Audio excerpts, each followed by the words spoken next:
Perbandingan berbalik nilai. Pertemuan yang kemarin itu kita sudah belajar tentang perbandingan apa? Senilai. Yang senilai.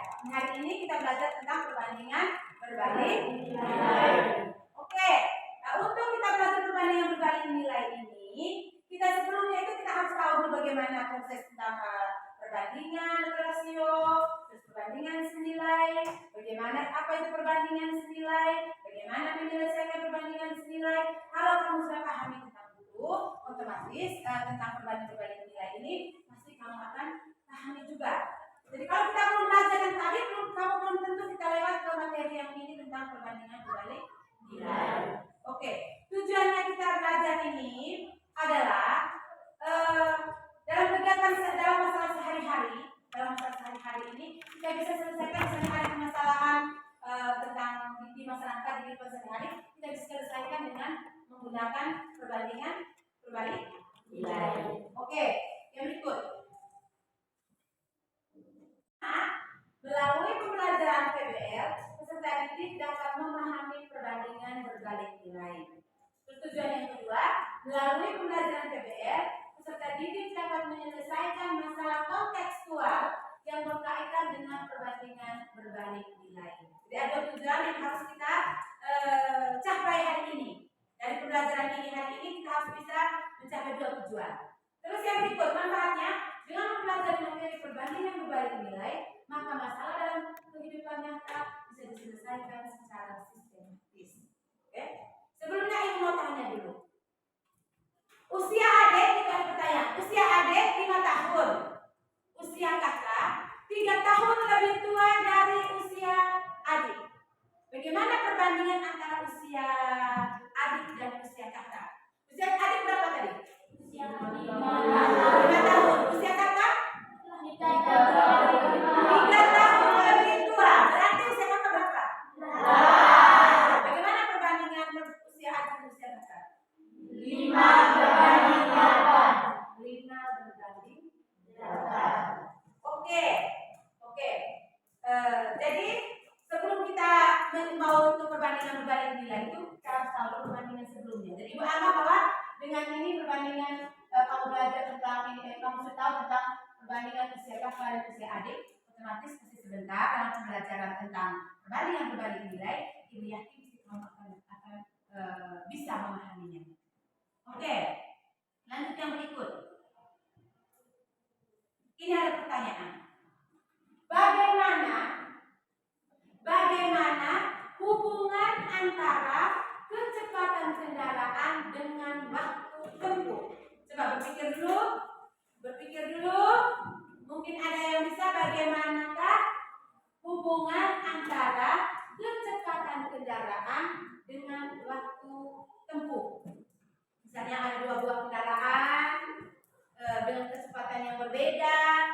jalan, kira-kira bagaimana dia punya untuk tiba di tujuan, kira-kira bagaimana? Bagaimanakah hubungan antara kecepatan kendaraan dengan waktu ditempuh? Siapa yang bisa? Siapa yang bisa? Siapa yang bisa? Saya, Bu. Nah, coba Febri. Makin cepat kendaraan berjalan, makin sedikit waktu yang ditempuh. Makin lambat kendaraan berjalan, makin banyak waktu yang ditempuh. Oke, tepuk tangan untuk Febri dulu.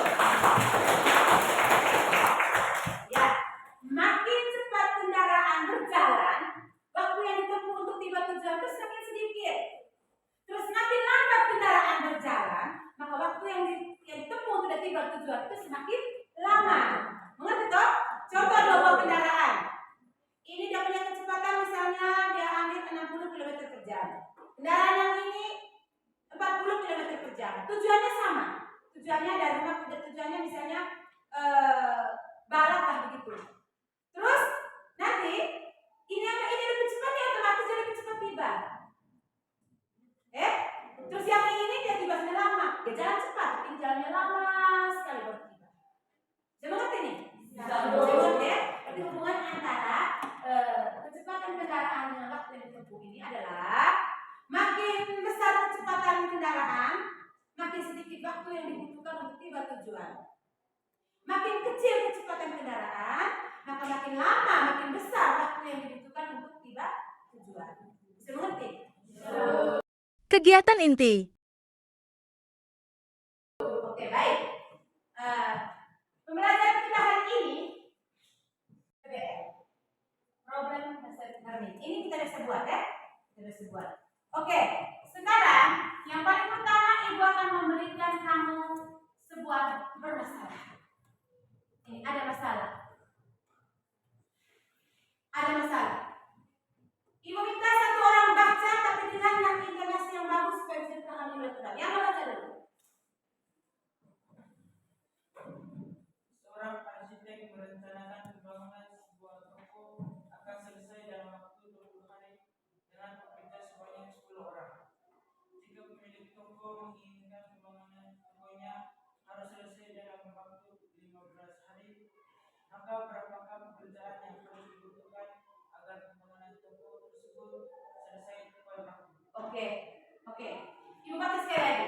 Seorang arsitek merencanakan pembangunan sebuah toko akan selesai dalam waktu 20 hari dengan pekerja sebanyak 10 orang. Ini arsitek. Dia rencana bangun toko, 20 hari selesai waktu pekerjaannya 10 orang.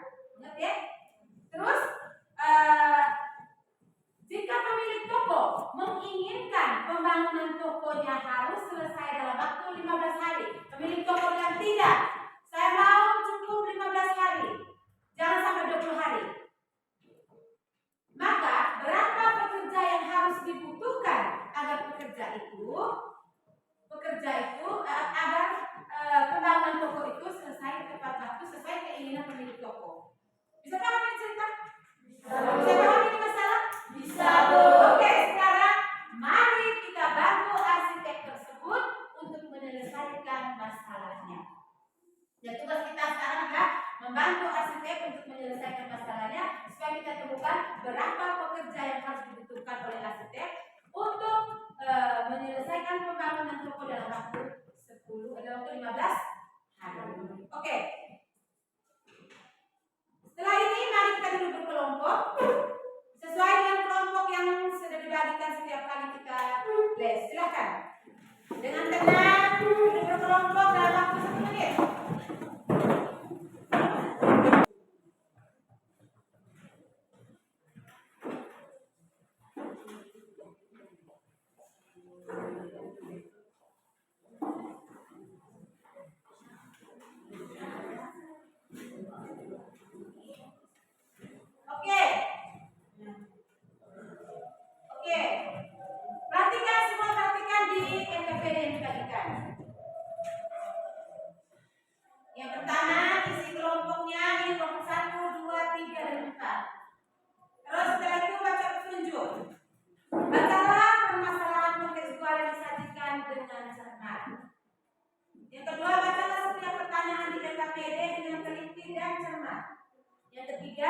Kerjakanlah LKPD ini dengan teman-teman sekelompokmu. Jika kurang mengerti, segera tanyakan kepada gurumu. Silakan buka buku paket dan pastikan semua anggota kelompok memahami materi LKPD. Buku paket silakan buka halaman 174.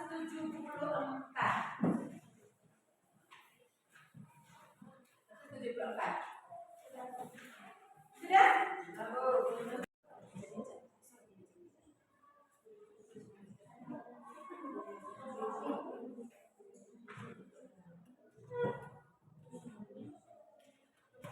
Kelompok berapa? Jangan lupa nama kelompok. Kelompoknya berapa dan berapa?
Ayo.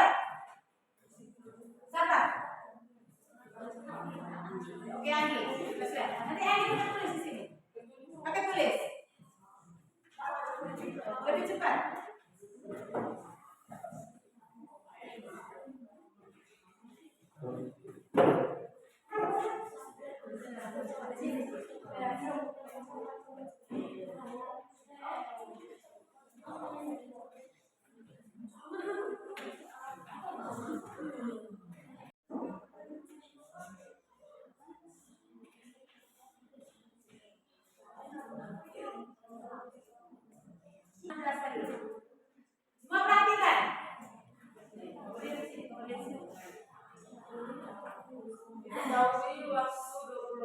dengan 15 pekerja. Ditanya jumlah pekerja jika dikerjakan selama 15 hari. Tabel waktu 20 hari, pekerjanya 15 orang. Waktu 15 hari, pekerjanya belum diketahui X. Rumusnya A per B sama dengan C per D.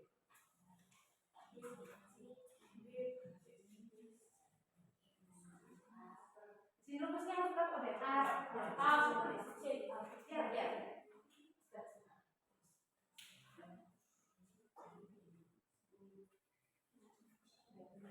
20 per 15 sama dengan X per 15. 15 X sama dengan 20 kali 15 per 15. 15 ini kalau saya lanjut, saya oleh 15 ini sama dengan X per 20. X sama dengan 20. Jadi pekerja yang dibutuhkan 20 orang. Berbalik nilai adalah jika para apa yang kalian pahami tentang perbandingan berbalik nilai.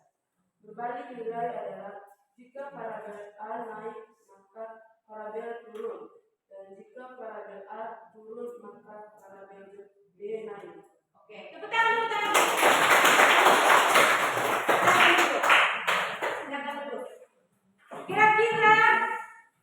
Kira-kira siapa yang mau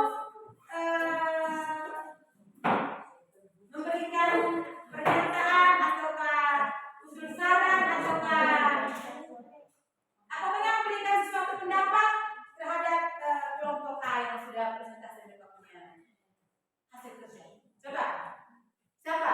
Dari 3 kelompok ini minimal 1 orang. Terima kasih pada kelompok 1 yang telah menjelaskan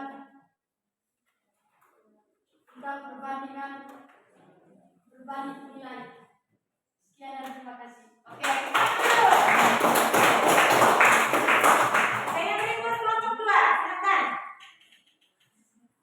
Kelompok 2, ayo.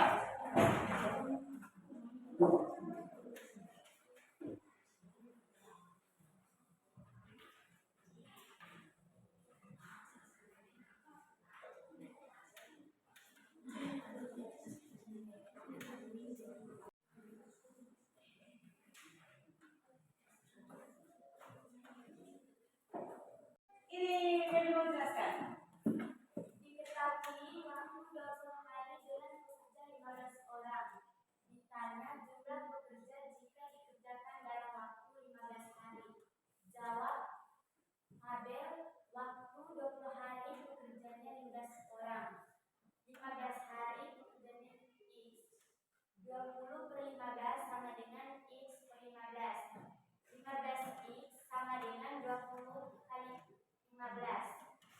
X sama dengan 20 dikali 15 per 15.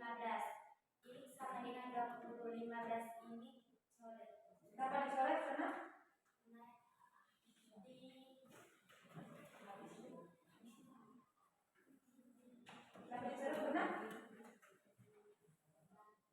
habis dibagi.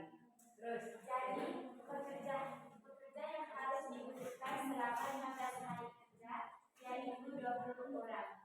terakhir. Bagaimana pemahaman kalian pada distraksi tadi? Bagaimana pemahaman kalian tentang perbandingan berbalik nilai? Jadi perbandingan berbalik nilai terjadi jika satu variabel bertambah maka variabel yang kedua berkurang. Jika variabel satu variabel ditambah, maka variabel yang kedua berkurang. Oke, tepuk tangan. Sekarang ibu minta kelompok yang ini untuk memberikan pendapat kamu tentang game yang presentasi di depan. Coba, bagaimana ini kalian?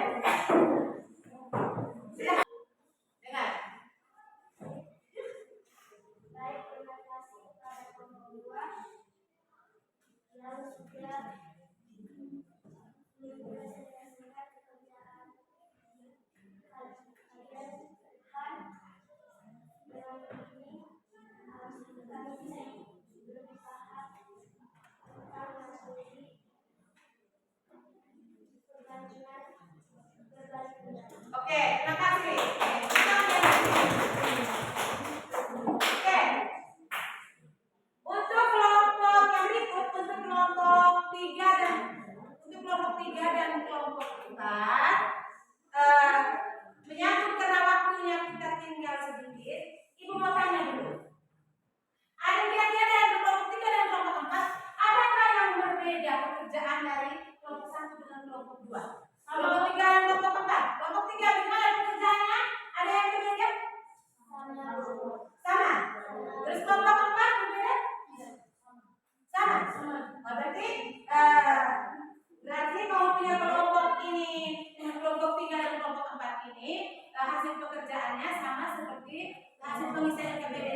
dilakukan untuk kelompok 1 dengan kelompok 2. Ibu terima kasih untuk kelompok 3 dan kelompok 4 sudah berani untuk menyampaikan pendapat tentang bagaimana teman-teman bisa selesaikan depan. Jadi terima kasih kamu sudah bisa mau berbicara. Terima kasih sudah mau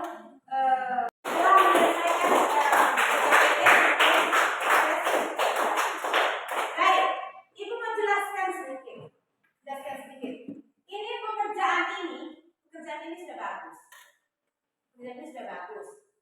Jadi perbandingan berbalik nilai itu tadi kamu sudah dapat semua tentang perbandingan berbalik nilai tadi. Kira-kira Kegiatan penutup. dari penjelasan teman kelompok 1 dan kelompok 2 dari masing-masing kamu, siapa yang sudah memahami apa itu perbandingan berbalik nilai? Apa itu perbandingan berbalik nilai? Apa itu perbandingan berbalik nilai? Mari kita buat kesimpulan bersama. Apa itu perbandingan berbalik nilai? Pakai angkat tangan, Angkat tangan. Rajin. Perbandingan berbalik nilai adalah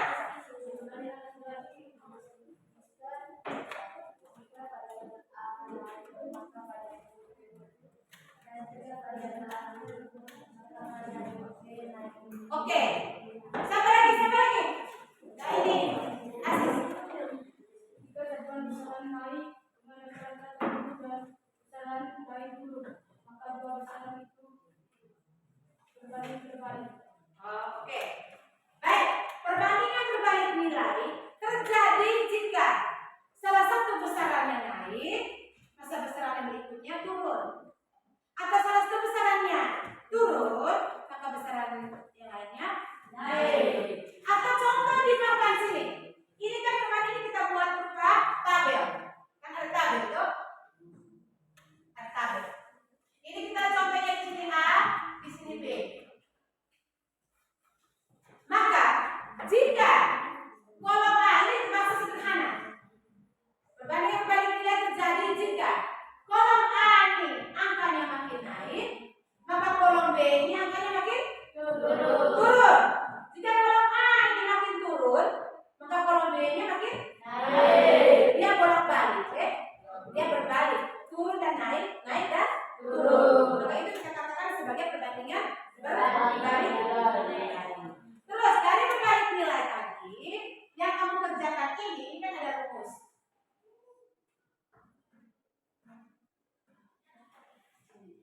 Ada rumus kan? Beda dengan perbandingan senilai kemarin. Kalau senilai kemarin rumusnya bagaimana? A per C sama dengan B per D. A per C sama dengan B per D. Tapi kalau berbalik nilai rumusnya bagaimana? A per C per D. B per D. Balik di belakang. Yang harus balik. Oke, itu yang rumus. Itu. Bisa mengerti nih? Sudah bisa mengerti? Kalau bisa mengerti, Ibu berikan satu soal sebagai postes. Tulis soal. Seorang peternak sapi mempunyai persediaan makanan. Seorang peternak sapi mempunyai persediaan makanan.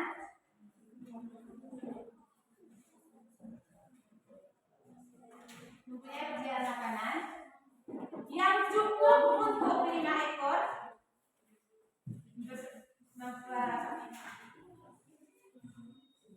Mempunyai persediaan makanan yang cukup untuk 5 ekor selama 10 hari.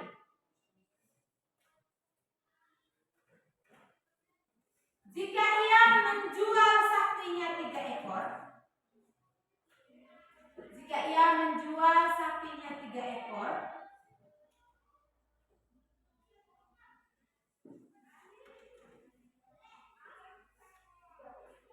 maka berapa lama persediaan makanan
terakhir mari kita buat refleksi. Mari kita merefleksi semua kegiatan kita dari tadi, dari awal sampai akhir. Apa yang kamu rasakan? Apa yang kamu alami tentang pembelajaran hari ini? Apa yang kamu rasakan tentang pembelajaran hari ini? Oke. Sekarang refleksinya dituliskan. Dituliskan di sebuah kertas. Masing-masing orang itu menuliskan refleksinya secara pribadi, tertulis di dalam kertas. Apa yang saya rasakan?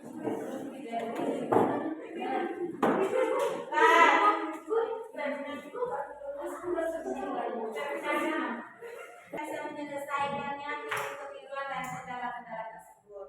Semuanya karena berkat Tuhan. Mari kita tutup kegiatan kita dengan doa. Silakan berdiri. Mari kita berdoa.